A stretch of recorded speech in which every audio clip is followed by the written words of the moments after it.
Assalamualaikum warahmatullahi wabarakatuh. Alhamdulillah, tidak pernah berhenti lisan kita memuji dan memuja Allah atas segala nikmat yang dilimpahkan kepada kita, terutama nikmat Islam dan iman. Karena dengan nikmat Islam dan iman, kita jadi mengetahui siapa pencipta alam semesta ini, yaitu Allah Subhanahu wa taala, dan kita tahu apa saja isi perintah yang ia perintahkan yang boleh kita lakukan dan apa yang tidak boleh kita langgar. Mana yang boleh kita nikmati dan mana yang tidak boleh kita nikmati. Dan ini sebuah nikmat yang sangat besar bagi seluruh kaum muslimin karena mereka punya panduan hidup di dunia dan kesempatan dengan kebaikan-kebaikan dan kepatuhan-kepatuhan kepada Allah ini mereka akan mendapatkan nanti balasan yang terbaik di surga di akhirat sana. Oleh karena itu ini sebuah nikmat yang harusnya kita selalu jaga, yaitu nikmat Islam dan iman. Belum lagi hal-hal yang ditambahkan dari pernak-pernik kehidupan, makanan, minuman, udara, air dan segala macam. Dan Allah Subhanahu wa taala perintahkan kita untuk menikmati dan bersyukur. Dan Allah juga memudahkan kalimat syukur dengan dua komponen kata, yaitu alhamdulillah. Maka jadilah orang yang selalu membasahi di dalam bibirnya dengan kalimat ini. Selanjutnya kita panjatkan salam hormat kita kepada utusan Allah Nabi besar Muhammad sallallahu alaihi wa ala alihi wa sahbihi wasallam, sebagaimana Allah telah perintahkan kita untuk mengucapkan salam hormat tersebut.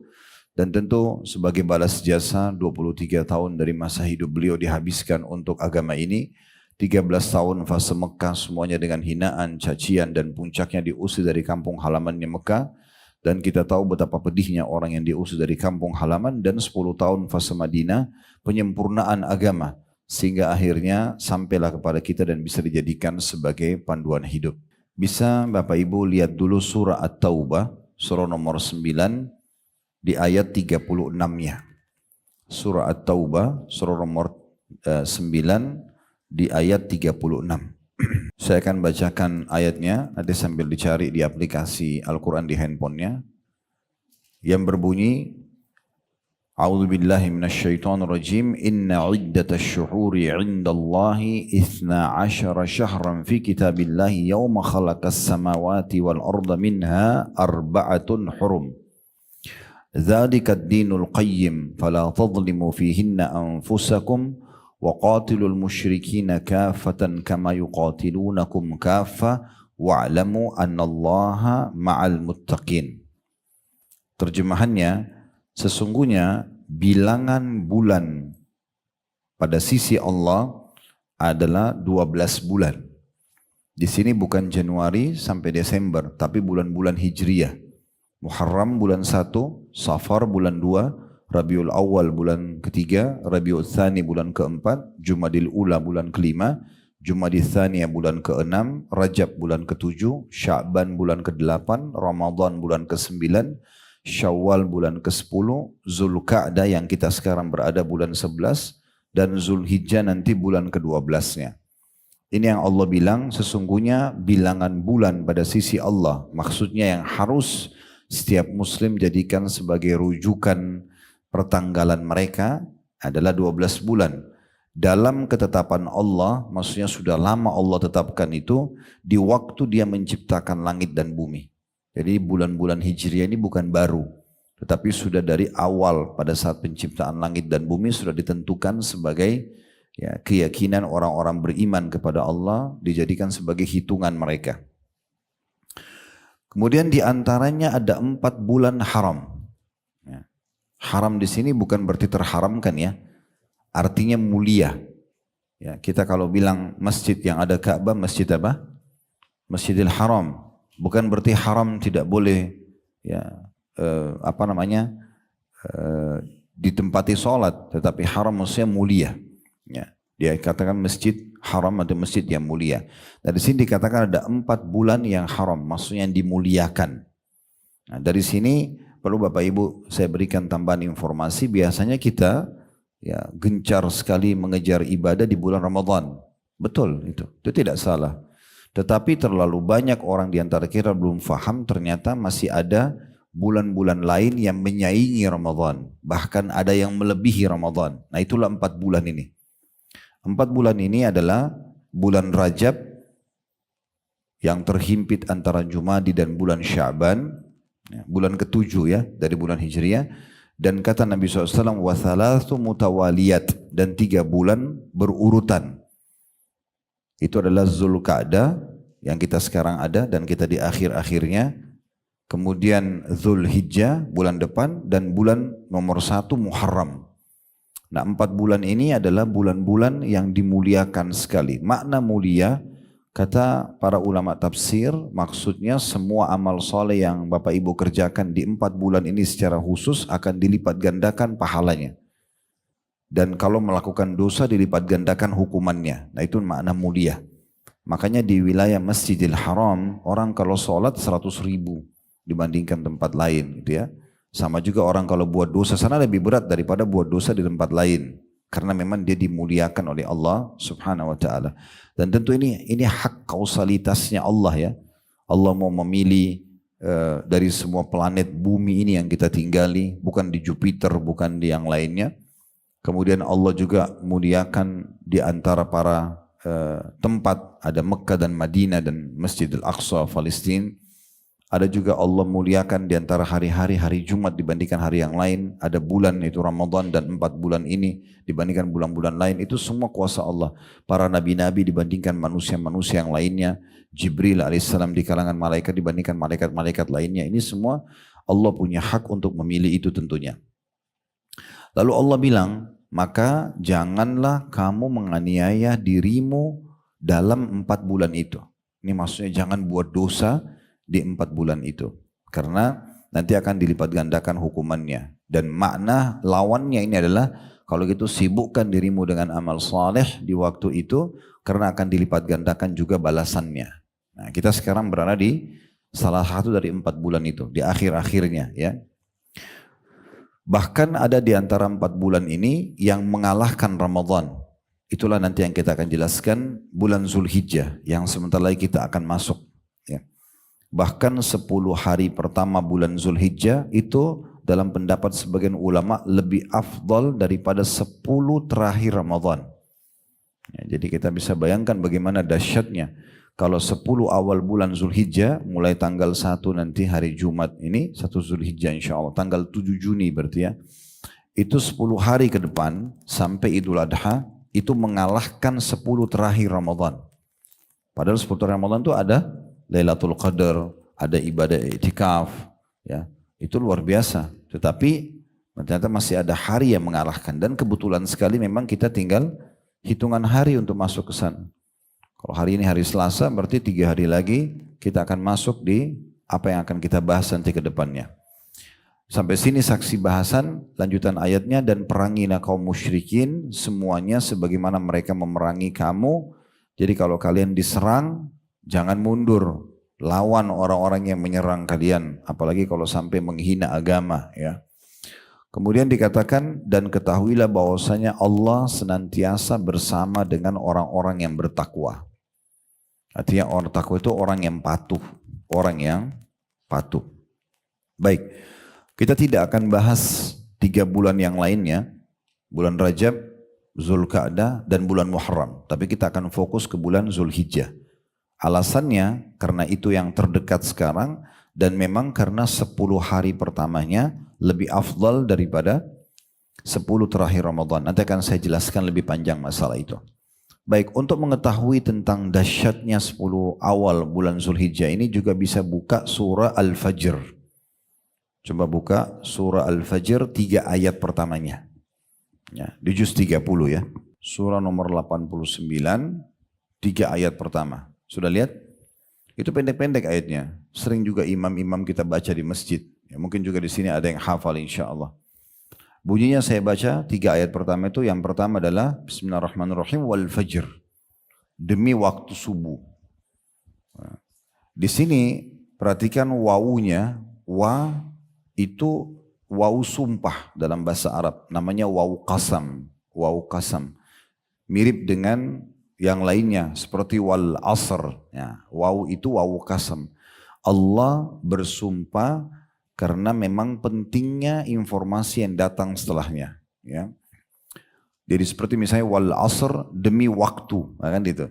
Allah sumpah, maksudnya kalian harus hati-hati Saya pun penciptanya, saya perintahkan kalian untuk perhatikan waktu kalian. Kan gitu. Selama hidup di dunia jangan disia-siakan karena nanti akan menyesal di akhirat nanti kalau tidak bisa selamat masuk surga atau bahkan tidak mendapatkan derajat tinggi di surga karena malasnya beribadah dan mengisi waktunya dengan kebaikan-kebaikan. Nah, itu makna wal asr ya. Kalau di sini kan wal fajr ya. Demi waktu subuh. Nah perhatikan alif lam yang ada setelahnya dikenal dengan alif lam mu'arraf. Alif lam yang memperkenalkan sesuatu. Ya. Kalau seandainya ibu-ibu sekalian alif lamnya dihapus, kan bacanya wa fajr ya. Benar nggak? Nah kalau wa fajr berarti demi subuh, tapi subuhnya nggak jelas. Subuh yang mana? Berarti bisa masuk subuh sepanjang tahun. Tapi alif lam ini dalam bahasa Arab, retorika bahasa Arab menunjukkan berarti dia subuh tertentu yang dimaksudkan. Wa al-fajr. Nah ulama mengatakan fajr ini subuhnya adalah subuh hari raya Idul Adha. Subuh hari raya Idul Adha. Dan dari ayat ini ulama mengatakan berarti Idul Adha lebih afdal daripada Idul Fitri. Nah, di Indonesia yang ramai apa? Idul Fitri. Padahal Idul Adha itu lebih besar pahalanya. Lebih afdal di sisi Allah SWT. Karena diantara alasannya, kalau selepas sholat Idul Fitri, kita kan tidak ada perintah ibadah khusus kan. Boleh silaturahim keluarga, boleh istirahat, boleh bebas. Tapi kalau habis sholat Idul Adha, fasalli li rabbika wanhar. Sholatlah untuk Tuhan Muhammad Idul Adha dan berkurbanlah setelahnya. Langsung ada ibadah kurban. Ini menandakan dia lebih afdal. Apalagi dia berada di salah satu dari bulan-bulan yang dimuliakan. Sementara Idul Fitri berada di 1 Syawal. Kalau Ramadan jelas bagus, lebih mulia. Gitu kan. Syawal pun ya bagus bulannya. Cuman biasa lihat selamat Idul Fitri ya. Selamat Idul Fitri 1 Syawal ya. Nah Syawal ini tidak masuk dalam bulan-bulan yang dimuliakan. Dia juga sudah lewat Ramadan. Nah sementara Idul Adha berada di tanggal 10 Zulhijjah. Di bulan dari bulan-bulan yang dimuliakan. Jadi memang dia lebih afdal. Ya, oleh karena itu harus diperhatikan baik-baik ibadah di Idul Adha itu. Ya. Kemudian ayat 2-nya wa layalin asyr. Waw yang kedua ini itu lanjutan daripada yang pertama. Jadi seperti masih berlanjut sumpah Allah. Layal artinya malam-malam. Asyr 10. Ya, begitu terjemahan ya.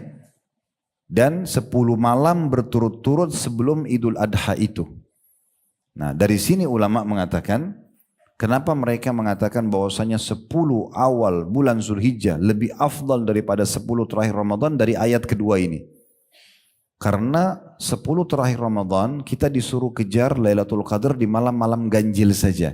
Dan terjadi cuma 1 malam. Kalau di sini Allah bersumpah, demi subuhnya Idul Adha itu jangan ketinggalan sholatnya dan kurbannya dan ingat 10 malam berturut-turut semua. Enggak ganjil, enggak genap, pokoknya semuanya dirikan malam sholat malamnya.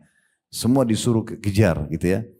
Nah itu yang dimaksudkan. Nanti akan dikuatkan dengan hadis Bukhari tentang masalah keafdalan daripada 10 awal Zulhijjah dibandingkan 10 terakhir Ramadan. Ini masih ayat dulu. Kemudian setelahnya Allah mengatakan wasyafi'i wal watr. Asy-syafa' itu adalah hari ke-8, tanggal 8 Zulhijjah. Itu dikenal dengan hari tarwiyah.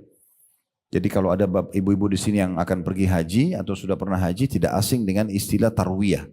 Hari tarwiyah itu tanggal 8. Itu awal sekali jemaah haji pakai ihram, mereka menuju ke Mina ya untuk hadir melaksanakan ibadah haji itu. Nanti tanggal 9 baru Arafah, nanti tanggal 9 juga baru Muzdalifah, kemudian tanggal 10 sampai tanggal 13 itu tinggal di Minah lagi. Nanti akan kita jelaskan rangkaian ibadah haji karena salah satu ibadah yang paling mulia dikerjakan di 10 awal bulan Zulhijjah ini. Baik itu tanggal 8-nya dan al-watr artinya hari ganjil. Maksudnya tanggal 9 Zulhijjahnya, itu hari Arafah. Itu adalah hari Arafah. Bagi orang yang pergi haji, ini wajib hadir di Arafah.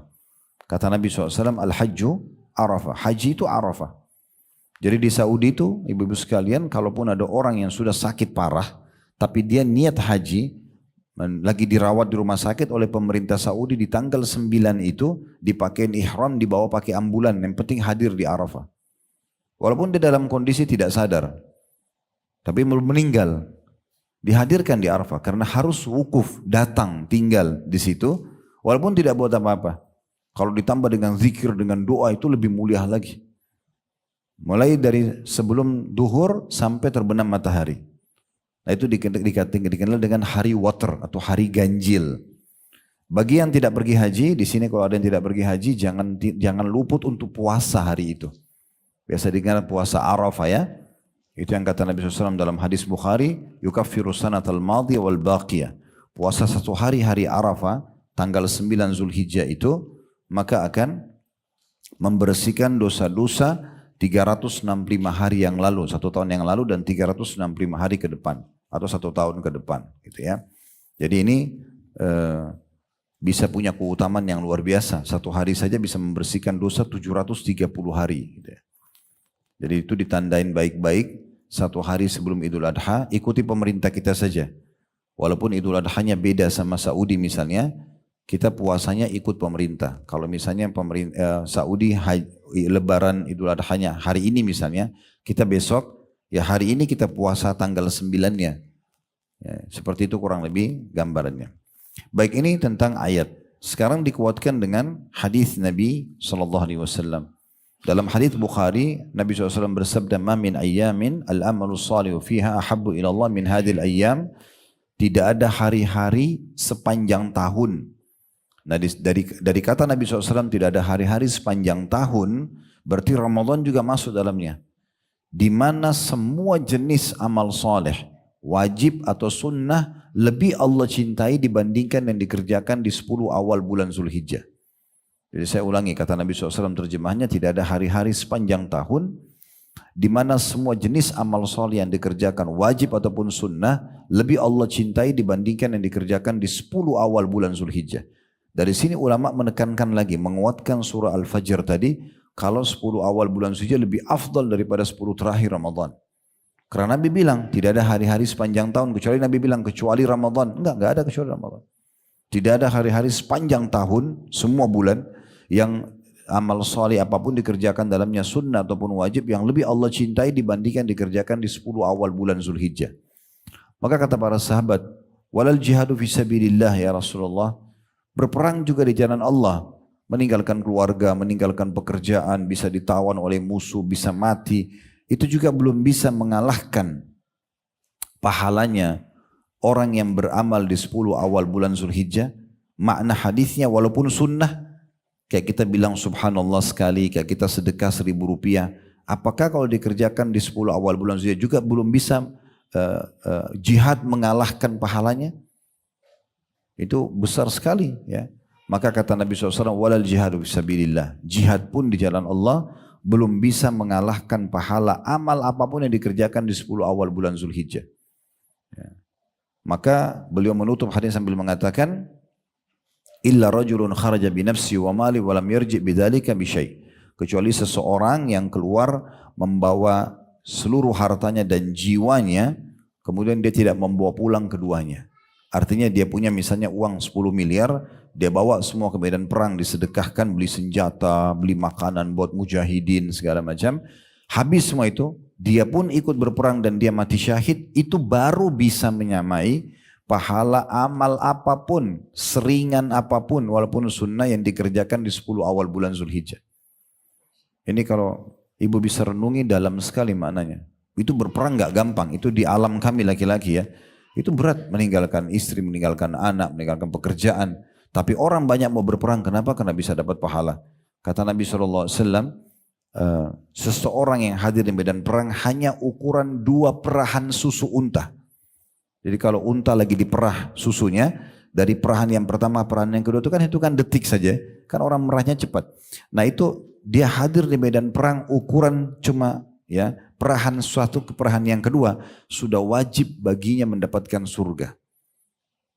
Dan dalam hadis yang lain, 2 telapak kaki yang tersentuh debu medan perang tidak akan pernah disentuh oleh api neraka. Itu pahalanya besar sekali orang jihad. Tetapi subhanallah khusus 10 awal bulan Zulhijjah, jihad pun tidak bisa menyamai pahalanya. Semua jenis ibadah. Senyum dengan muslim, sedekah 1.000 rupiah, baca 1 ayat Quran, apalagi kalau banyak. Apalagi kalau macam-macam dikerjakan. Oleh karena itu kita harusnya punya persiapan yang sangat matang sekali di 10 awal bulan dari semua jenis amal-amal. Semua jenis amal-amal. Baik, kita akan masuk sekarang ke amal apa yang paling afdal. Amal yang paling afdal di 10 awal Zulhijjah adalah haji. Itu amal yang paling afdal, umrah dan haji. Umrah dan haji. Dan ini keutamanya sangat banyak sekali. Di antaranya pernah ditanyakan kepada Nabi SAW, kira-kira amalan apa yang paling afdal? Beliau menyebutkan yang pertama beriman kepada Allah dan Rasulnya. Kemudian ditanya lagi, apa lagi ya Rasulullah? Kata Nabi SAW, jihad.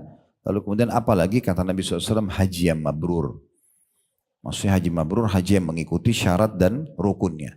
Kita sudah tahu haji adalah rukun Islam yang kelima. Dan yang perlu kita garis bawahi, dan ini yang saya ingin sampaikan pesannya, ada kata-kata zakat dan haji bagi yang mampu. Permasalahannya banyak orang kita salah paham dengan bagi yang mampu. Ya udah, saya kan belum mampu, nggak usah pikirin. Keliru itu. Ya. Rukun Islam yang 5 ini dibagi 3 lagi. Yang pertama wajib, tidak ada pilihan, itu adalah syahadat dan sholat 5 waktu. Kemudian yang kedua, tentu orang kalau batalin syahadatnya berarti batal Islamnya, itu kan. Orang tanpa syahadat non muslim tidak akan dikatakan muslim. Sholat juga begitu. Ya, kata Nabi SAW, perbedaan dasar antara kita dengan orang-orang kafir adalah sholat, sampai meninggalkannya maka dia telah kufur, kan gitu. Yang kedua, wajib tapi masih bisa diganti di hari lain.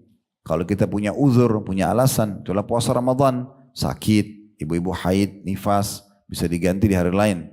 Ya, walaupun di Ramadannya sebenarnya wajib, tapi masih bisa ada toleransi, cuma tetap wajib dibayar. Nah yang ketiga, ini wajib bagi yang mampu, zakat dan haji. Permasalahannya di sini, ini bagi yang mampu bukan berarti Allah Subhanahu Wa Taala menyuruh kita, ya sudah, kalau kau tidak mampu nggak usah dipikirin. Potensi kita sama nggak? Kita kan sama-sama punya waktu 24 jam ya, punya sama-sama 2 mata, 2 kuping, 2 tangan. Orang yang mampu secara finansial itu bukan punya waktu 26 jam misalnya, dia lebih dari kita 2 jam, sehingga dia bisa ekstra punya kemampuan, enggak. Berarti semua punya potensi yang sama. Tinggal innamal a'malu binniyat. Bagaimana niatnya? Allah itu selalu melihat niat hambanya. Makanya kata Nabi SAW, innallaha la yanzuru ila suwarikum wala ajsamikum. Allah tidak pernah menilai jasad dan paras wajah kalian. Walakin yanzuru ila qulubikum wa amalikum. Tapi Allah akan menilai hati-hati kalian dan amal-amal kalian. Itu yang dinilai. Berapa banyak orang tidak mampu tapi bolak-balik pergi umrah dan haji. Mungkin bukan dia yang bayar. Allah datangkan seseorang yang membayarkan buat dia. Tergantung bagaimana kita merengek dan manjanya kepada Allah. Doa itu kan kita bermanja sama Allah. Minta. Ya Allah mudahkan, ya Allah mudahkan. Ya. Kalau semua orang yang sekian juta pergi haji itu adalah orang kaya, mungkin banyak sekali orang kaya kalau begitu. Yang kita lihat depan mata, di sekitar kita aja, lebih banyak orang kaya itu orang miskin. Lebih banyak orang miskin, gitu kan?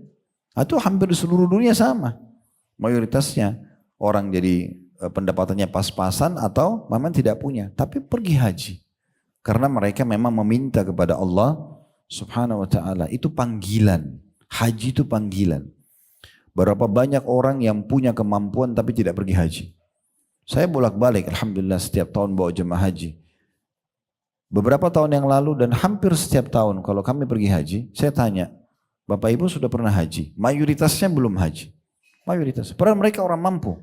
Orang sangat kaya raya di negeri kita ini. Setelah tua umur 60 tahun, 70 tahun baru pergi haji. Sebelumnya belum pernah haji. Subhanallah. Untung Allah masih kasih kesempatan. Ya, kalau dia meninggal, kemudian dia tidak pergi haji itu berbahaya bagi dia. Karena dia termasuk orang yang mampu ya.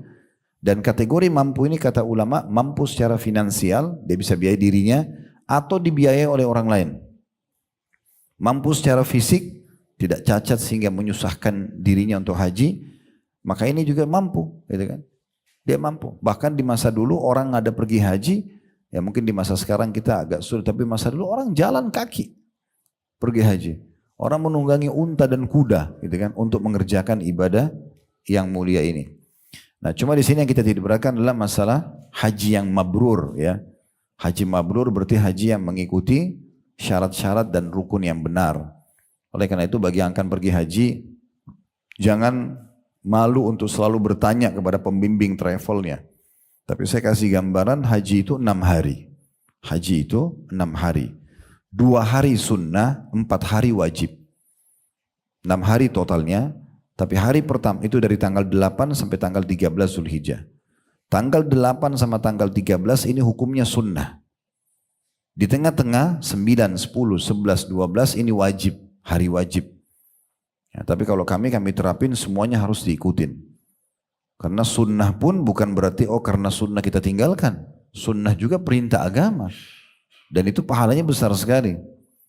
Nah, 6 hari ini dimulai tanggal 8 sudah hari tarwiyah namanya. Ya. Di sini jemaah haji tinggal pakai ihram. Kalau kita mungkin yang datang dari Indonesia di kamar hotelnya, dia pakai ihramnya, dia niat labbaik Allahumma hajjan. Ya Allah, aku jawab panggilanmu dengan santun untuk haji.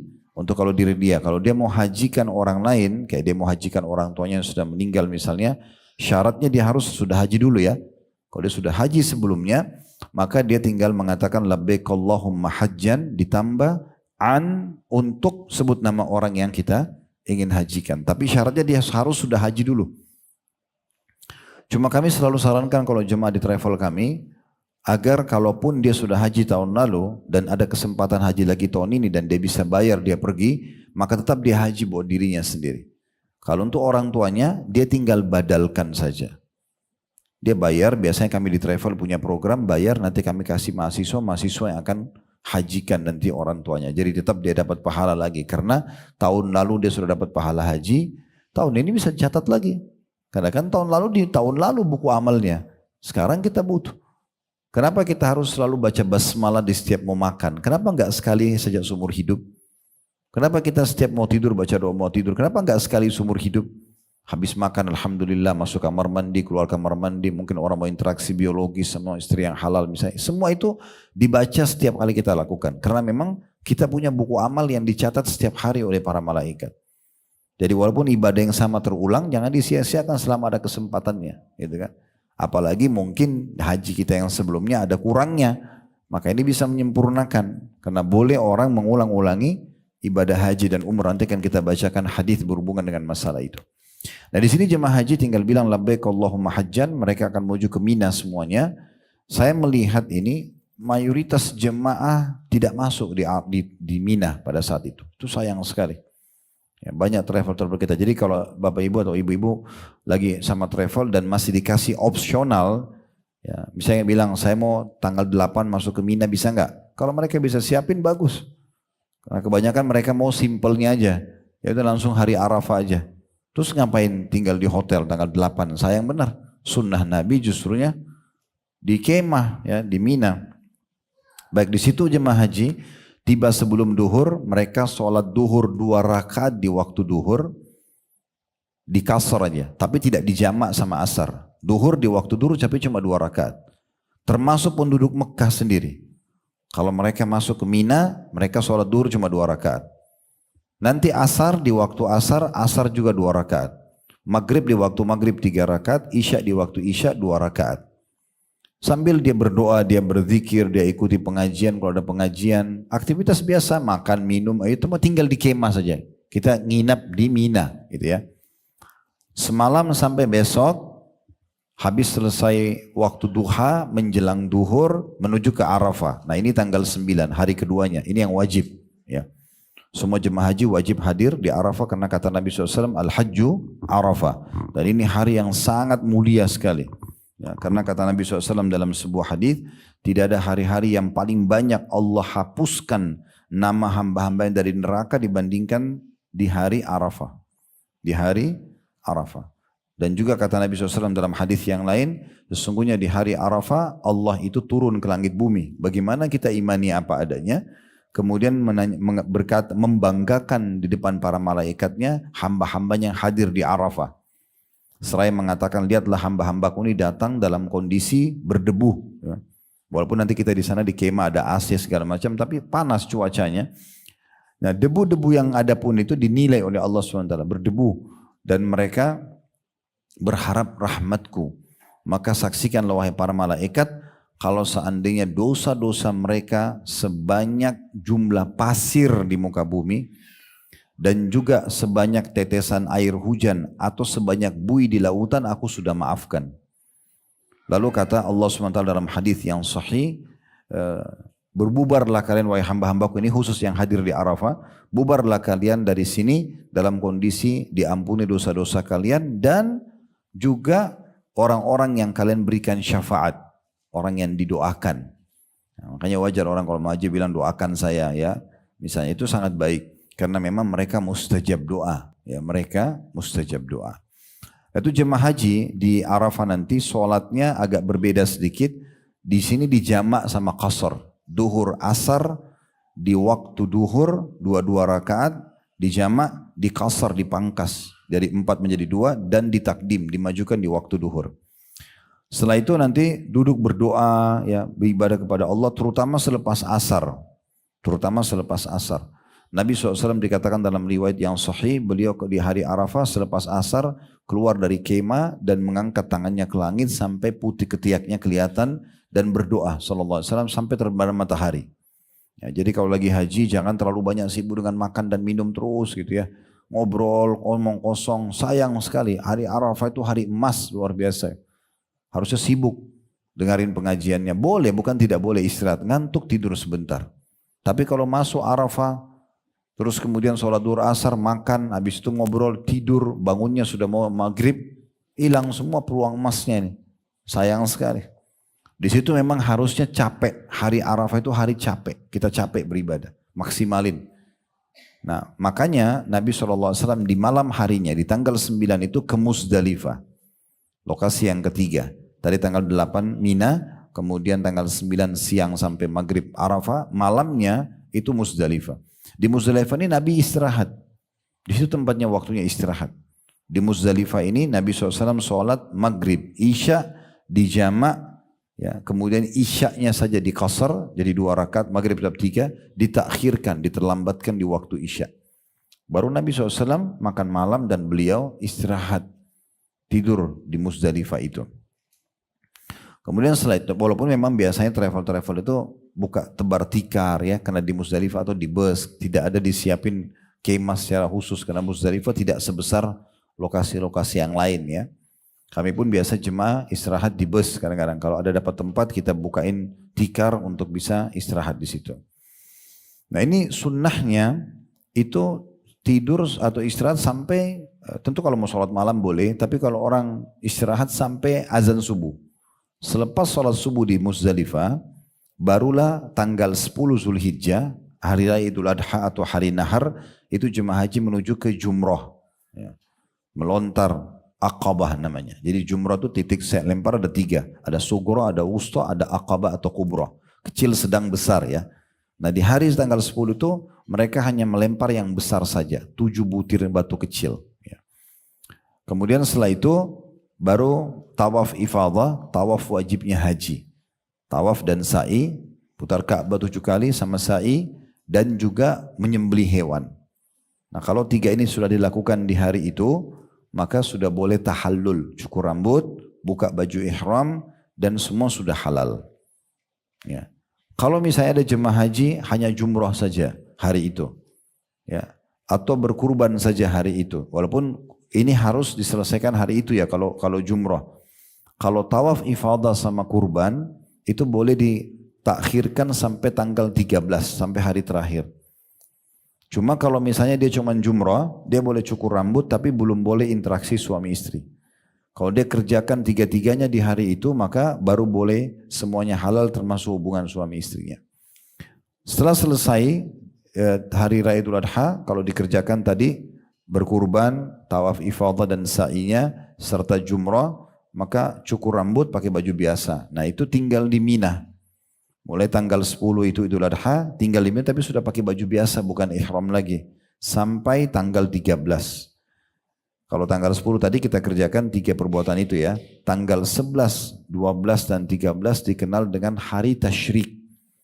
Nah hari tasyrik ini jemaah haji kerjanya itu jumroh saja. Jumroh. Hari tanggal 11 pergi ke tempat jumroh tapi melontarnya kecil 7 butir, sedang 7 butir dan yang besar 7 butir. Pulang ke kemah, istirahat lagi, ibadah segala macam, ikuti pengajian, mungkin apa program travelnya, zikir, baca Al-Quran dan segala macam. Nanti tanggal 12 sama, tanggal 13 sama. Nah, sebagian travel mereka hanya ambil wajibnya. Tanggal 12 mereka sudah keluar dari Mina. Ini biasa dikenal dengan nafar awal, ya, nafar awal. Saya cuma sarankan kalau memang travel ibu-ibu sekalian yang sedang dipakai jasanya mengizinkan untuk ibu tinggal sampai tanggal 13, maka tinggal saja. Walaupun tidak banyak orang, gitu kan. Tidak banyak orang, biasanya tanggal 13 pengalaman kami itu sudah banyak yang keluar, mereka mau buru-buru selesaikan hajinya. Padahal Allah bilang dalam Al-Quran, limanittaqa. Ya, itu akan lebih baik bagi orang yang bertakwa, tinggal sampai tanggal 13. Nah, kalau mau keluar di tanggal 12, usahakan keluar dari Mina sebelum terbenam matahari. Karena kalau sudah terbenam matahari, berarti dia tetap harus lanjut sampai tanggal 13. Tetap kami sarankan tinggal sampai tanggal 13. Ya. Nah, inilah rangkaian ibadah haji ringkasnya ya. Biasanya memang kalau manasik ini butuh 1 jam, 2 jam untuk menjelaskan tata caranya segala macam. Tapi saya kasih ringkasnya. Saya yakin semua travel nanti akan ada manasiknya insya Allah. Saya tidak tahu manasiknya berapa kali dan kapan. Kalau kami minus 1 dari hari H kami buat manasik supaya jemaah masih ingat. Kayak nanti kami berangkat hari Jumat insya Allah pagi Kamisnya kita manasik. Jadi di situ seharian deh dari pagi sampai maghrib semuanya kita selesaikan tata caranya dan segala macam rincian lebih jauh masalah itu. Baik, inilah puncak ibadah yang terbaik dikerjakan di 10 awal bulan Zulhijjah, yaitu ibadah haji. Nah, supaya hajinya mabrur, yang kata Nabi SAW, wal haji mabrur laisa lahu jazaa illal jannah, dan haji yang mabrur tidak ada balasannya kecuali surga, kita harus mengikuti syarat-syarat dan rukunnya. Nah, di antaranya selain tadi tata cara yang sudah kami sampaikan, juga dianjurkan agar tidak boleh rafath dan tidak boleh fusuk. Apa itu rafath, apa itu fusuk? Kata Nabi SAW, man hajja falam yarfuth. Siapa yang haji tidak rafath. Walam yabsuk, tidak fusuk. Raja qayyum waladatu ummu. Maka dia akan pulang dari haji seperti baru dilahirkan oleh ibunya. Bonusnya bersih dari dosa semua. Tapi syaratnya dua ini dipenuhi. Rafath itu kata ulama adalah semua tutur kata, lisan atau tulisan yang mengarah kepada hubungan biologis suami istri. Suami istri aja nggak boleh ucapin kata-kata yang mengarah ke sana, sementara mereka pakai ihram. Tadi saya bilang, itu kapan boleh? Setelah selesai di Idul Adha, mereka kerjakan 3 hal. Sudah tawaf ifadah dan sa'i, sudah jumrah, aqabah dan sudah ya kurban. Baru mereka boleh ganti baju biasa, baru boleh interaksi biologis. Kalau tidak nggak boleh. Suami istri pun tidak boleh. Boleh nggak gandengan? Boleh. Boleh ngobrol secara boleh. Tapi kalau menjurus kepada biologis nggak boleh. Kalau suami istri aja dilarang, apalagi selain suami istri. Ya kan? Saat orang soalnya pacaran di musim haji gitu ya. Nah itu rafath namanya. Semua itu rafath ya. Kemudian kalau fusuk, semua perbuatan kriminal atau dosa yang lain. Jadi selama haji nggak boleh buat dosa gitu ya. Betul-betul dijaga sama dia. Kalau mau dapat bonus pengampunan dosa seperti baru dilahirkan oleh ibu. Ini cuma 6 hari. Ya. Dia harus jaga. Tentunya ini adalah sekolah terbaik membina kita agar terbiasa bertakwa kepada Allah supaya pulang haji kita lebih menjaga juga gitu ya. Mirip dengan Ramadan, tujuannya seperti tanda kutip sekolah pelatihan keimanan dan amal soleh supaya setelahnya kita terapkan ilmu Ramadan 11 bulan ke depan. Nah seperti itu. Karena Tuhan yang kita sembah di bulan Ramadan dan kita sembah semasa haji, itulah Tuhan sepanjang hidup kita dan selamanya. Allah Subhanahu wa taala, maka harus tetap dipatuhi perintahnya dan ditinggalkan larangannya. Nah seperti itulah. Kemudian juga di dalam hadis yang lain yang perlu ditambahkan, walaupun ini yang saya sebutkan sekarang, itu adalah adab-adab dan penyempurnaan dari haji yang mabrur. Kata Nabi SAW, inna birral haji it'amut ta'am wa tayyibul kalam. Sesungguhnya haji mabrur itu adalah memberi makan kepada orang-orang. Ya. Jadi lagi haji, ya sedekah berikan makan orang di Mekah. Ya. Apakah di Mina, apakah di Arafah, ya. Kalau kami memang biasa di Uhud Tour kami buatkan program. Kami kerjasama sama yayasan resmi di sana untuk kita serahkan uangnya jemaah kerjasama sama yayasan itu. Nanti mereka yang bagi, biasanya per kontainer-kontainer di Mina, di Arafah, di Muzdalifah gitu ya. Ya bagi yang tidak pergi haji juga mau nitip biasanya kami terima gitu. Kita kasih ke tempat-tempat ini ya. Karena memang tetap kembali kepada hadis tadi, amalan apapun yang kita kerjakan di 10 awal Zulhijjah lebih baik daripada jihad ya gitu. Nah ini baru amalan pertama dan ini memang kita lebih banyak fokus ke masalah hajinya. Tapi yang jelas memberi makan ini penting sekali ya. Kalau yang biasa ikutin live kami, kalau kami lagi umroh atau haji, biasanya saya tunjukkan ini ya, walaupun travel lain silakan, yang penting sudah tahu tempatnya, ini yayasannya, ya ini restoran yang bagi-bagi, tinggal beli paket makanannya gitu ya. Itu bisa dilakukan tuh sayang sekali. Itu tidak hanya haji, umroh pun sama, bisa kita lakukan gitu. Mau kita lagi di Indonesia pun, sementara kita ingin berbagi makanan di sana juga bisa, kan gitu, masih bisa kita lakukan tentunya. Baik, ini diantara yang harus diperhatikan, memberikan makan kepada orang-orang dan juga menjaga tutur kata yang baik. Santun banget, jaga tutur katanya, nggak boleh sembarangan. Ingat, lisan dan tulisan sama, ya. Bukan berarti lisannya santun tapi kasar dalam WA. Ini masuk dalamnya. Caci maki orang, berantem, gosipin orang, fitnah, ini semua merusak, ya. Jadi harus betul-betul dijaga sekali sikapnya ya, seperti itu gambarannya. Dan semua orang yang melakukan ibadah haji dan umroh ini itu bisa setara dengan pahala jihad, setara ya, terutama bagi perempuan.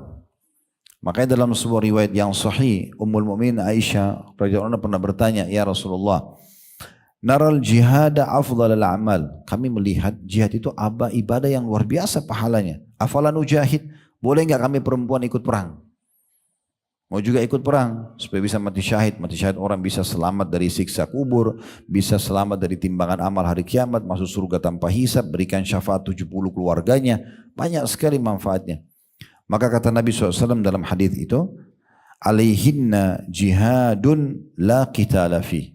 Para wanita boleh berjihad tapi yang tidak ada peperangan di dalamnya.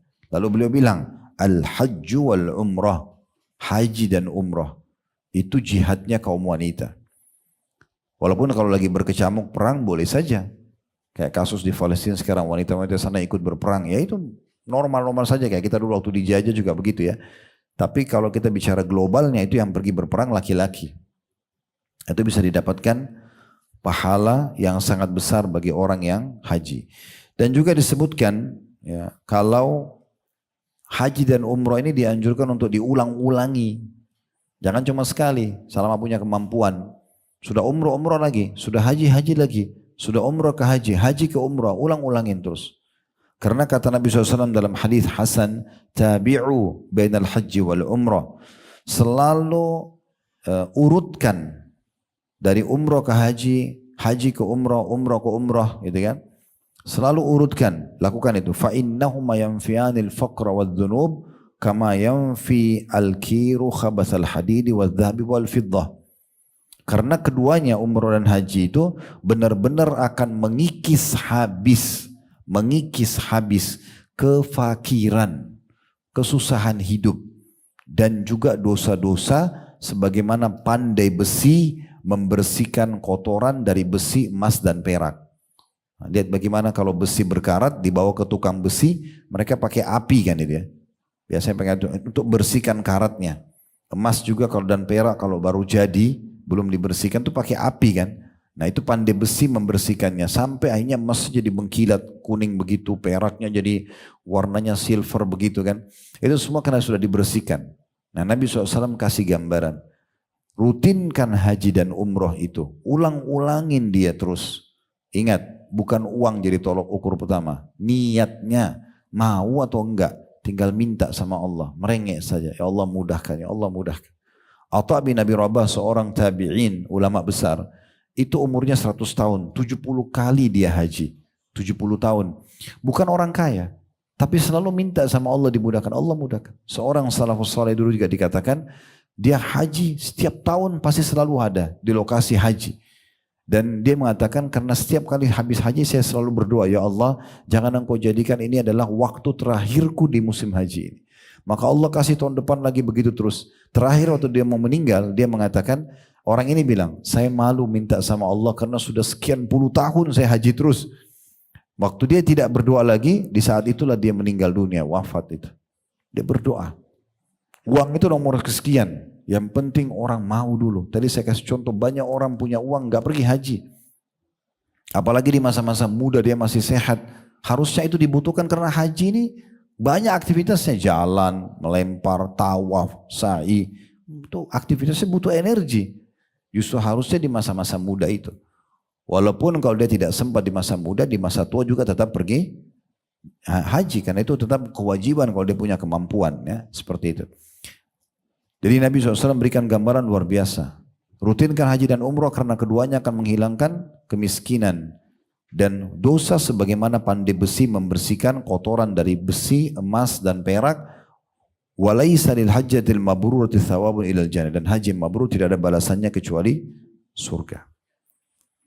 Selanjutnya semua langkah kaki kita yang kita lakukan dari mulai ibu pergi ke travel mendaftar, ikut manasiknya, kemudian ke bandara, mungkin kalau masa dulu kakinya unta, kalau sekarang kan roda kendaraan, roda mobil, baling-baling pesawat, itu semua dinilai oleh Allah Subhanahu wa taala sebagai pahala.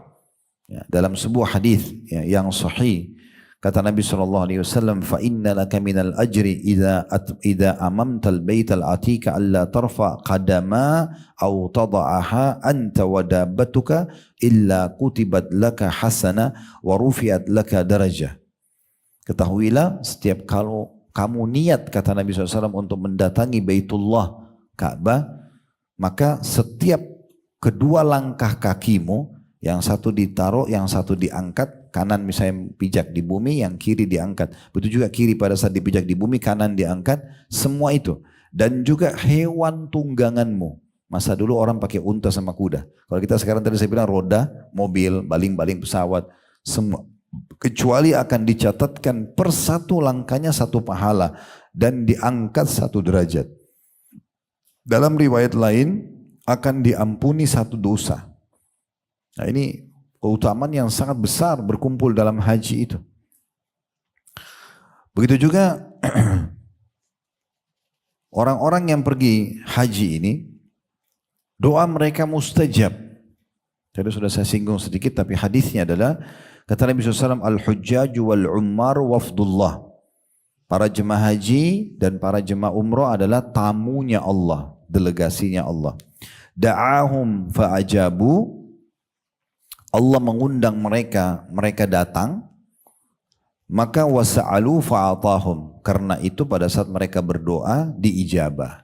Allah terima, Allah kasih mereka. Jadi itu mustajab doa, selain memang karena musafir, juga karena sedang melaksanakan ibadah yang mulia ini tentunya. Ya. Jadi banyak sekali keutamaan-keutamaannya. Dan kita tutup di poin ini tentang masalah haji dengan hadis Nabi SAW. Pernah ada satu sahabat dari orang Ansar Madinah bertanya, ya Rasulullah, ya, saya datang untuk bertanya, kata Nabi SAW, kau mau saya jelaskan pertanyaanmu sebelum kau bertanya? Artinya Nabi mau bilang, saya udah tahu apa yang kau mau tanya nih, mau nggak saya sampaikan sebagai bentuk mukjizat dari Allah? Atau nanti kamu yang tanya baru saya jawab? Karena orang ini penasaran mengatakan, ya Rasulullah, jelaskan aja kepada saya kalau gitu. Saya ingin tahu nih, apakah anda tahu pertanyaan saya? Maka Nabi SAW mulai menjelaskan, mengatakan, Ji'tani tas'aluni. Kamu datang karena ingin bertanya kepadaku, an makhrajika min baitika ta'ummul baital haram wa ma laka fi. Pada saat kau keluar dari rumahmu menuju ke Baitul Haram untuk umrah atau haji, ya, itu apa yang kamu dapatkan? Wa an rak'ataika ba'da tawafi wa ma laka fi. Dan juga tentang 2 rakaat yang kamu kerjakan di belakang maqam Ibrahim setelah tawaf. Semua orang yang tawaf tahu, setelah 7 kali tawaf dia sholat sunnah di belakang maqam Ibrahim. Rakaat pertama baca Al-Fatihah sama Al-Kafirun, rakaat kedua Al-Fatihah sama Al-Ikhlas. Ini 2 menit 3 menit saja. Kata Nabi SAW, kau juga mau tanya, selain kamu datang ke Baitullah, dapat apa? Kamu juga sholat 2 rakaat setelah tawaf, kamu dapat apa? Wa an tawafika bainas Safa wal Marwah, dan juga kamu jalan antara Safa ke Marwah, sa'i, apa yang kau dapatkan? Wa an uqufika ashiyata Arafah wa ma laka fi, dan kau wukuf di Arafah, lalu apa yang kau dapatkan? Wa an rammikal jimar wa ma laka fi, dan engkau melontar dan apa yang kau dapatkan dengan lontaranmu itu. Wa an nahrika wa ma laka fi, dan juga kamu sembelih hewan di musim haji dan apa yang kau dapatkan ma'al ifadah, dan juga apa yang kau dapatkan dengan tawaf ifadah atau tawaf wajibnya haji. Maka orang itu kaget. Orang itu mengatakan, walladzi ba'atsaka bil haqq la'an hadza ji'tu as'alu. Demi zat yang mengutus Anda dengan benar, benar-benar itu yang saya mau tanya. Jadi sebagai mukjizat dari Allah untuk Nabi SAW, kalau dia betul Nabi, beliau bisa tahu apa yang orang mau tanya sebelum orang bertanya gitu. Maka Nabi SAW jelaskan, dan hadis ini derajatnya hadis hasan ya. Kata Nabi SAW, فَإِنَّكَ إِذَا خَرَجْتَ مِنْ بَيْتِكَ تَعُمُّ الْبَيْتَ الْحَرَامِ. Ketahuilah kalau kau keluar dari rumahmu dan tujuanmu mendatangi Masjidil Haram, Baitul Haram, Mekah, Ka'bah ya. لَا تَضَعُ نَاقَتُكَ خُفًّا. Tungganganmu tidak meletakkan satu kakinya, wala tarfa'u, dan mengangkatnya, illa kataballahu laka bihi hasanah. Kecuali Allah akan catatkan untukmu setiap langkah hewan tungganganmu satu pahala. Kalau riwayat tadi sebelumnya, langkah kakimu juga. Jadi tunggangan sama kita sama-sama diberikan pahala. Wa maha anka khati'ah, dan juga akan menghapuskan dosamu. Wa amma raka'ataka ba'da tawafika itki raqabati min bani Ismail. Kalau kau sholat 2 rakaat di belakang makam Ibrahim, pahalanya 2 rakaat yang cuma 2-3 menit itu sama dengan bebasin 1 budak dari anak Ismail. Ya, pernah dengar nama Bilal ya? Kan Bilal dulu budak kan di Mekah, budaknya Umayyah bin Khalaf. Ya, terus yang bebasin Abu Bakar. Nah semenjak Abu Bakar bebasin, semua apa yang dikerjakan Bilal, Abu Bakar panen pahalanya. Dia jadi muazzinnya Nabi, semua orang sholat kena panggilan azannya, dia berjihad, dia menikah. Pokoknya semenjak itu Abu Bakar panen semua pahalanya, hanya kena bayar tebus dia. Nah kita sholat 2 rakaat di belakang makam Ibrahim itu, ya, sama pahalanya dengan bebasin 1 anak dari anak Ismail. Wa amma tawafuka bis Safa wal Marwah ka'idki 70 raqabah. Kalaupun kamu sa'i jalan antara Safa dan Marwah itu 7 kali, sama pahalanya dengan bebasin 70 budak. Berarti 1 kali jalan Safa ke Marwah 10 budak. Marwah ke Safa 10 budak, 70 budak. Ini bukan main-main. Hanya jalan santai. Zikir, baca Quran, berdoa, semua orang jalan. Apalagi masa sekarang, Masya Allah, AC, marmer, air zam-zam, luar biasa. Ya. Saya tidak bisa bayangkan kalau orang-orang dulu bagaimana melakukan ibadah itu. Panas, capek.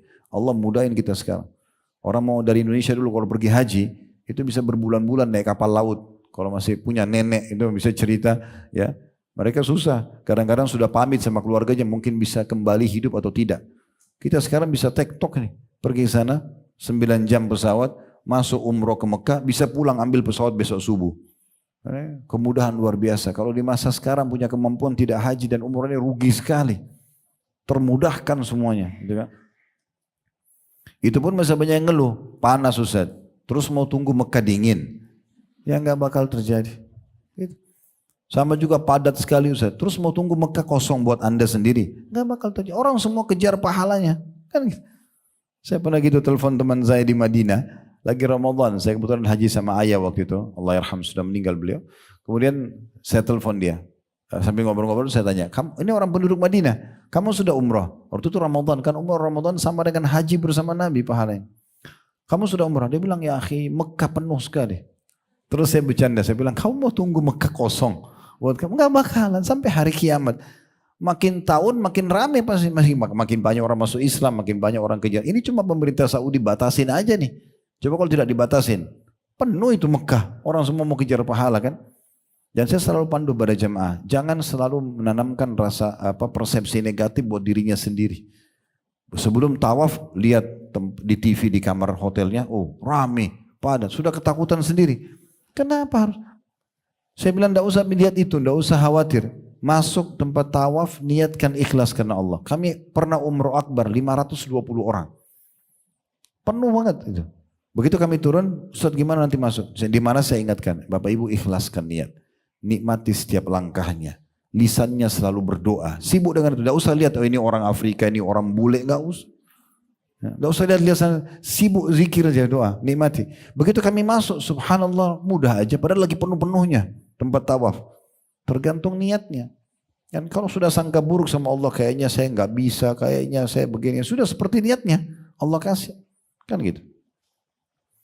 Itu selanjutnya. Jadi lalu kata Nabi SAW, wa amma wukufuka asyata Arafah, adapun kamu wukuf di Arafah, kepada sahabat yang tanya tadi ya, kita kembali ke riwayat ini. Fa inna Allah yahbitu ila sama'i dunya fayubahi bikumul malaika. Maka Allah saat itu turun ke langit bumi di Arafah. Bagaimana caranya kita tidak tahu. Kita imani apa adanya gitu ya. Kemudian Allah membanggakan kalian di depan para malaikatnya. Yaqul sambil berfirman, ibadi ja'uni syu'than min kulli fajjin amik yarjuna rahmati. Hamba-hambaku ini datang menemuiku, menemui panggilanku, maksudnya kita untuk haji kan seruan panggilan dari Allah. Dalam kondisi mereka berdebu, datang dari seluruh penjuru bumi ini hanya untuk mengharapkan rahmatku. Falau kana dzunubukum ka'ada dirramal. Ketahuilah wahai hamba-hambaku, ini disebutkan bagi orang yang hadir di Arafah ya. Kalau dosa kalian sebanyak jumlah pasir di muka bumi, au kaqatril matar, atau seperti tetesan air hujan, au kazabadil bahr lagafartuha, atau seperti buih di lautan. Pernah lihat buih karena air asin ya, ada busa-busa putih, banyak sekali itu di lautan. Nah sebaiknya itu pun lagafartuha, saya akan bersihkan. Afidu ibadi magfuran lakum waliman syafa'tum lahu. Maka bubarlah dari Arafah ini wahai hamba-hambaku dalam kondisi sudah diampuni dosa-dosa kalian dan siapapun yang kalian mohon ampun untuknya. Wa amma ramyukal jimar, adapun kau melontar, ya biasa kita bilang lontar setan ya. Falaka bikulli hasatin ramaitaha takfiru kabiratin minal mubiqat. Maka setiap satu biji batu kerikilnya itu membersihkan satu dosa besar. Ini luar biasa nih. Batu kerikil kecil, cuma bismillah saja lempar, itu satunya gugurin satu dosa besar yang membinasakan. Berarti 7 butir, 7 dosa besar. Hanya lontar. Itu jalan santai. Lempar saja. Cuma butuh keikhlasan. Gitu kan. Begitu mudahnya Allah berikan kita balasan pahala dengan ibadah yang ringan. Itu hari pertama tadi, hari Raya Idul Adha, Jumrah Aqabah 7 butir. Besoknya hari Tasyrik 11, 12, 13 itu lontarnya 3 titik. Jadi 21 per harinya. Kecil, jumrah kecil ya. Ini cuma istilah saja. Tiangnya sama saja ukurannya. Jangan ibu bayangkan oh jumrah sughra itu kecil berarti. Tidak, tiangnya besar. Leluasa kita melontar ya, sangat luas.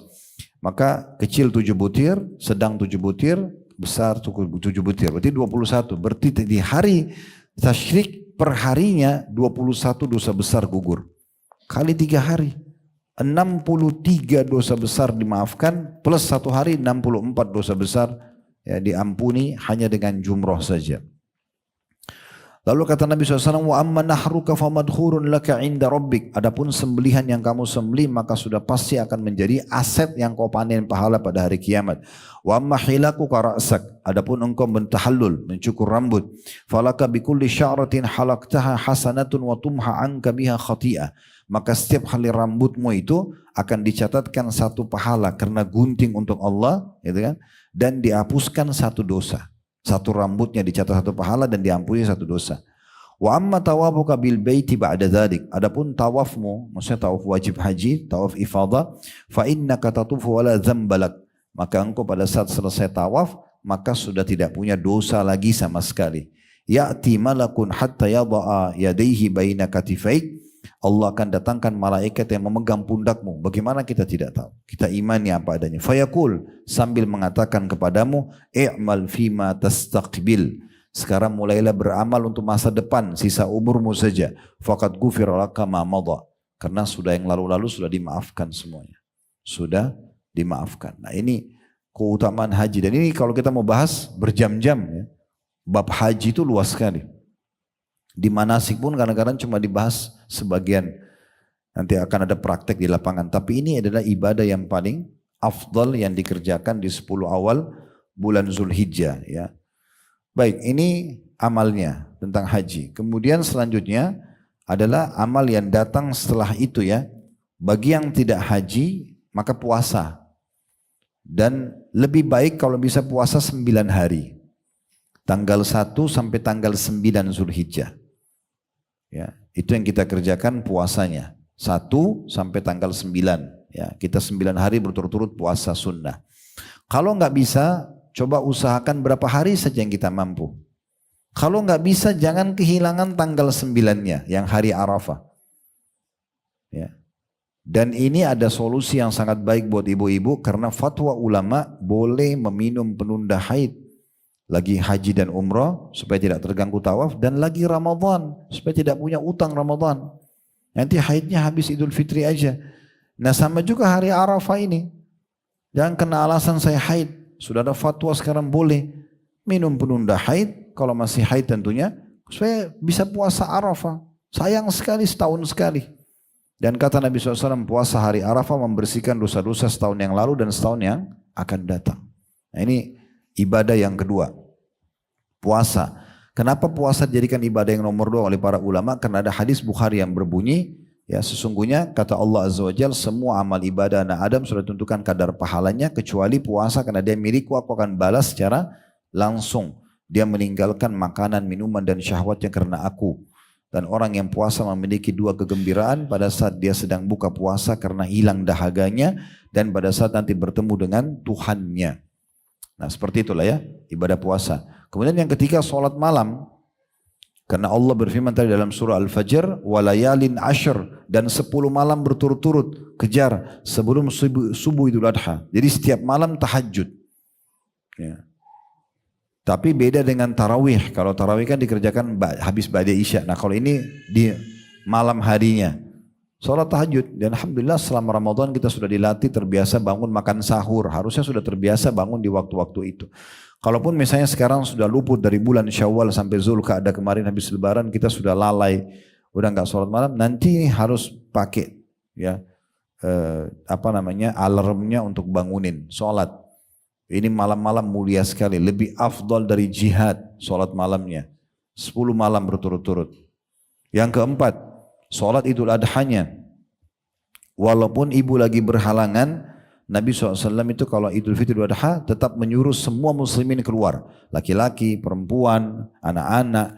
Perempuan berhalangan pun tetap datang dengan tujuan meramaikan dan juga mendengar khutbah Id. Mendengar khutbah Id, jadi keluar sholat. Ya. Selanjutnya yang kelima adalah berkurban. Ya. Dan kurban ini sangat dianjurkan tentunya ya. Boleh memilih satu dari 3 jenis hewan, unta, sapi ataupun kambing atau domba. Ya, tetapi Nabi SAW memang pernah menyembelih domba, 2 jantan domba bertanduk dan juga pernah menyembelih unta. Nah karena di Mekah jarang bisa dikatakan tidak ada sapi ya di sana, maka memang tidak disembelih sapi, tapi boleh. Khusus unta sama sapi boleh partisipasi sampai 7 orang. Boleh partisipasi, bukan keharusan. Ini saya perlu jelaskan karena ada satu ibu, salah satu pimpinan pengajian kami pernah transfer uang ke kami karena kami ada program menyebarkan daging kurban di yayasan kami. Mungkin tadi ada teman-teman yayasan sudah jelaskan sedikit programnya. Yang jelas beliau bilang, Ustadz ini buat saya, buat suami saya sama 2 anak saya. Nanti Ustadz sebentar ya, saya cari dulu 3 orang lagi. Padahal uangnya sudah cukup 1 ekor. Saya tanya, kenapa ibu harus cari 3 orang? Kan harus 7 orang Ustaz. Enggak. Kalau ibu bisa sendiri 1 sapi, ibu sendiri. Supaya pahalanya lebih sempurna. Jangan harus 7 orang. Itu cuman solusi. Kalau orang tidak mampu, dia bisa keroyokin. Jadi 1 sapi bisa 1 orang, bisa 2 orang, bisa 3 orang, maksimal 7 orang. Nah gitu. Selama mampu sendiri, kenapa enggak sendiri? Nabi SAW menyembelih 2 ekor domba jantan, beliau pernah menyembelih beberapa ekor unta, gitu kan? Jadi boleh kalau ibu punya kemampuan, sembelih sebanyak mungkin. 100 ekor domba, 200 ekor domba, kalau mampu kenapa enggak? Walaupun saya pribadi cenderung dengan domba sama kambing ya, karena alasannya waktu Nabi Ismail tidak jadi disembelih oleh Nabi Ibrahim diganti dengan apa? Dengan domba, kan gitu. Ada juga pendapat yang mengatakan lebih afdal sapi sama unta karena lebih besar. Itu perselisih pendapat ulama. Tapi saya pribadi cenderung dengan domba sama kambing. Karena memang Nabi SAW sendiri dalam hadis Bukhari menyembelih 2 domba jantan. Disebutkan ciri-cirinya bertanduk, terus warna kulitnya putih dan bagian mata dan keempat kakinya ada bulu hitamnya, disebutkan detail tentang ciri itu dan tentu tidak boleh cacat ya hewan tersebut ya. Oleh karena itu harus betul-betul diperhatikan. Para sahabat itu membeli hewan kurban mereka 6 bulan. 6 bulan sebelum Idul Adha. Mereka sudah beli, mereka gemukin supaya nanti kalau disembelih untuk Allah dalam kondisi sempurna. Ya, selama mampu beli saja, biar mahal, gak usah peduli. Allah berfirman dalam surah Saba, surah nomor 34 ayat 39, wa ma anfaqtum min syai'in fa huwa yukhlifu. Apapun yang kalian infakkan di jalan Allah pasti Allah akan ganti. Ya, mirip juga dengan haji sama umroh ya. Tadi lupa saya singgung itu, ada hadis yang Nabi SAW jelaskan dalam hadis sahih atau hadis sanadnya hasan tepatnya, yang Nabi SAW sebutkan kepada Aisyah radhiyallahu anha. Itu hadis sahih, maaf ya. Ya, kata Nabi SAW, inna ajruki fi umratuki ala qadri nafakatuki. Sesungguhnya pahala yang kau dapatkan hai Aisyah dalam umrah yang kau kerjakan sesuai dengan besarnya uang yang kamu keluarkan. Dalam riwayat lain juga energi yang kamu keluarkan. Jadi nggak usah khawatir bayar travel ya. Kalau mampu yang bagus, bayar yang bagus. Kenapa susah-susah? Mampu bisnis kelas, pakai bisnis kelas. Waktu juga Allah akan ganti. Kan gitu. Kenapa harus perhitungan? Kadang-kadang ada orang sangat mampu cari travel yang paling murah walaupun transitnya sampai 3 kali. Tidak masalah. Ini cuma istilah dari saya. Kadang-kadang kan cuma 2 kali transit. Tapi menyusahin diri kenapa? Dia mampu bayar tiket yang direct. Selisihnya cuma 1 juta 2 juta. Dia mampu sebenarnya tapi dia nggak mau. Kenapa? Dia mampu bayar hotel yang berhadapan langsung dengan Masjidil Haram. Turun tinggal sholat. Enggak, sengaja bayar lebih murah walaupun jauh. Akhirnya keluar sholat duhur, balik lagi nanggung sudah mau asar. Belum dia makan siang. Mau balik lagi maghrib sudah capek. Ini kenapa enggak yang bagus saja sekalian? Allah akan ganti. Ini hadis sahih ya. Aisyah waktu dinasihati Nabi ingatkan istrinya. Sesungguhnya kadar besarnya pahalamu dalam umrahmu sesuai dengan kadar nafkah yang kau keluarkan buat dirimu. Itu besar sekali pahalanya. Di dalam riwayat lain, innalaki minal ajri ala qadri nasabiki wa nafakatuki. Sesungguhnya besarnya kadar pahalamu tergantung dengan energi yang kau keluarkan dan juga ya, atau waktu yang kau luangkan juga dengan nafkah yang kamu keluarkan. Jadi seperti itulah ya. Jadi sambil kita kembali ke hewan kurban tadi, usahakan pilih yang terbaik ya. Yang paling gemuk, yang paling besar. Itu antara kita sama Allah SWT. Kalau suami istri masing-masing mampu, masing-masing berkurban. Tapi kalau ada yang bertanya, bisa nggak Ustaz? Kalau suami saya yang berkurban atas nama keluarga, boleh. Misalnya suami ibu bilang, udah saya sembelih 1 domba, ini buat saya sama istri sama anak saya, itu boleh. Tapi kami selalu sarankan kalau seorang muslimah, dia punya tabungan sendiri, dia punya uang, kenapa dia nggak berkurban? Kurban sendiri gitu kan? Antara dia dengan Tuhannya Allah Subhanahu Wa Taala. Itu penting sekali untuk dilakukan. Dan di 4 hari ini kita tidak boleh puasa. Idul Adha sama 3 hari hari tasyrik. Ini memang hari makan. Kita dianjurkan makan hewan kurban kita. Memang kita hari makan di situ ya. Makanya dianjurkan untuk tidak puasa. Bahkan tidak boleh orang puasa di saat itu. Memang 4 hari ini kita disuruh makan hewan kurban kita. Sisanya semua amal-amal yang lain. Di antaranya mungkin yang kita masukkan yang ke-6 sedekah. Ya. Perbanyak sedekah yang terbaik karena ini lebih afdal daripada jihad. Berikan, siapkan sedekah-sedekah yang terbaik. Apalagi kalau sedekahnya itu dilakukan di tempat-tempat yang sangat dibutuhkan oleh kaum muslimin. Kayak waktu kita sekarang di Gaza, di Rafah.